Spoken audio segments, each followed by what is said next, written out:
Hey buddies, welcome to Amass Games. My name is Simon and today I'm going to show you how to set up, play and review the game Agricola Family Edition. Now please check out the other video, you'll also find that in the playlist called Previews, Reviews, Unboxings, Overviews, those kind of things.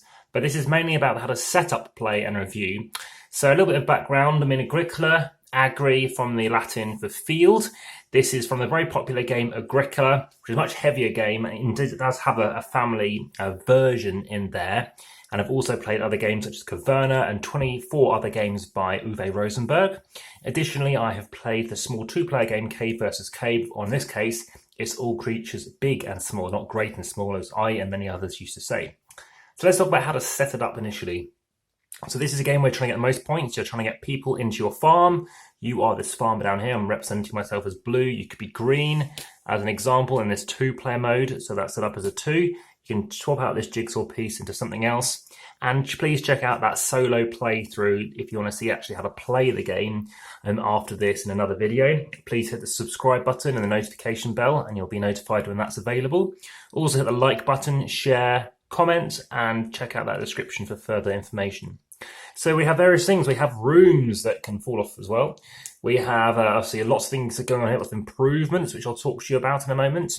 All the various information and components. So we have boar, which will be here. We have stables.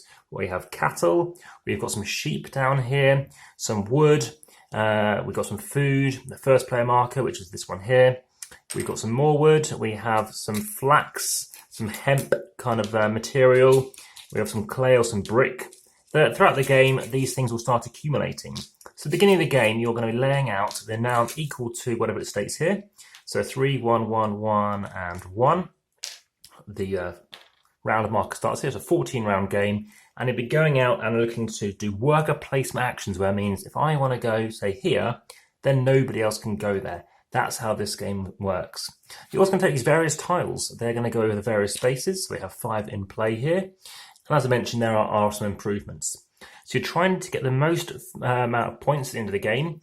And as an example, let's leave these out of shot then for the time being. You can gain points at the end of the game, as an example, by converting 2 grain to 1 victory point. So that's one way of getting some points. Additionally, each of your person, you're going to start off with 2, is worth 3 victory points at the end of the game. If you can't feed them at the end of the at any time, and there's 6 rounds, which I'll talk about, you're going to lose 3 victory points. You might want to go over here and get yourself a little park, a little stable, a little pasture. And what that allows you to do from that pasture is allows you to keep animals. And the reason why I want animals is when we get to these fields that make motions, they will breed. And if you have at least 2, they're going to make 3. If you have 5, they make 6. So you only ever get 1 animal. And what you want to be doing is, yes, making sure that you have most animals maybe, because each animal is worth 1 point. Each of your rooms is worth 1 point if you convert it over here to become a clay room.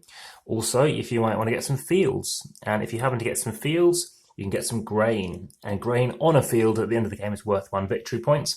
And you could sow, which means that you can place 1 from your supply, so you've already got some grain, and you're going to get 2 more from the general supply. So that's worth a total of 3 points just for per 1 field, plus of course the field itself. So there's that to consider. But remember, you've got to be feeding yourself. So at the end of this stage, at this point here, after the 4th round, this guy's going to get hungry and he's going to need 2 pieces of food.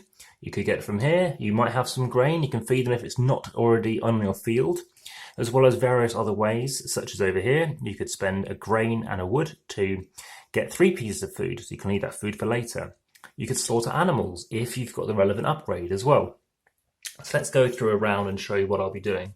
And then we're going to crack on with a solo playthrough afterwards. Okay, so remember I have 2 actions. And let's say I'm starting. We can decide who starts here. Or of course, if you really want to go first, you can go here and claim a food as well. So for the first round, yeah, I'm going to claim some grain, let's say. So that's going to go here. I'm going to move this now out of shot. As you can see, it's not a massive board, but it does require quite a bit of space. Not too much space, but depending on the number of players, you need a bit. Better than Agricola because you don't have to have your own board for this. You don't have to worry about fences or boxing things in. It's a lot more flexible than that. So I've gone here for 1 action. Let's say I do go here for my 2nd action. Then I take some grain. So that grain is just going to get off to the side. It doesn't go on here. And then that's in round 1. These guys come back. This goes on, and then you refill, which is why I've put them around in this particular order. We're going to go on like this. And now I'm going to start telling you about the review. I mean, that is how it goes. You're going to go over those obviously those 4 rounds before we reach this harvest round, whereby firstly, you're going to cut down stuff, you're going to feed, and then you're going to breed, as I like to put it like that. So everything else repopulates. So again, this chucks up onto 6 now, which is quite attractive for some.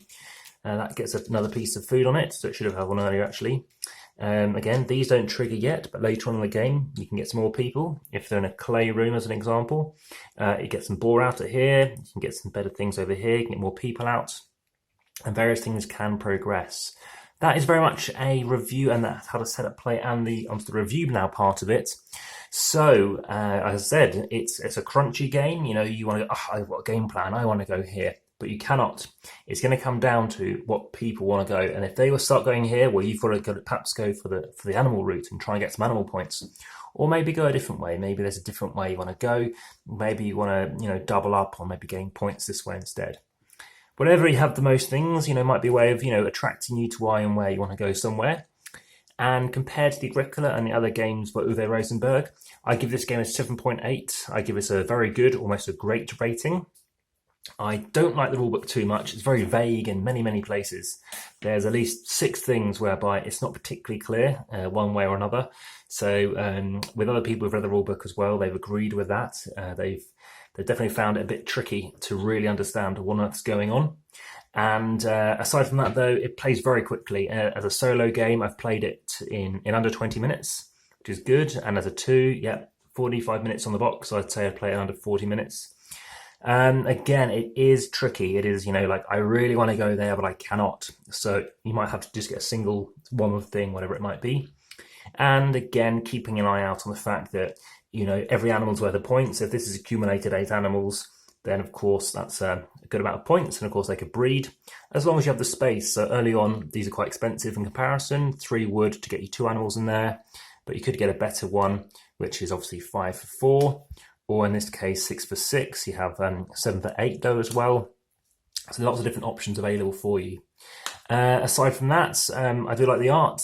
Of course, it's very cute and dinky. Same art, of course, for obviously the other games in this kind of series by Uwe Rosenberg and stuff like that. Although it doesn't really talk about the artists on the box, which I found very unusual. But I can't recall if it's Dennis Lockhausen. But the cave versus cave and stuff like that. It's the same kind of food symbols. I won't go into strategy and stuff like that. If you want to ask in the comments, I'll go into it. I don't want to spoil it. Aside from that, interesting. I like trying out different things. Played it a few times. It hasn't really enamored me to, continuously want to keep playing it though. It's relatively streamlined, but equally would probably pick it over Agricola, and that's because I just think it's swifter. I don't feel like I'm immersed, having been immersed for too long, and there's enough things to do. Cool. Well, again, any questions, please let me know. And check out that video. Thanks so much. Bye for now.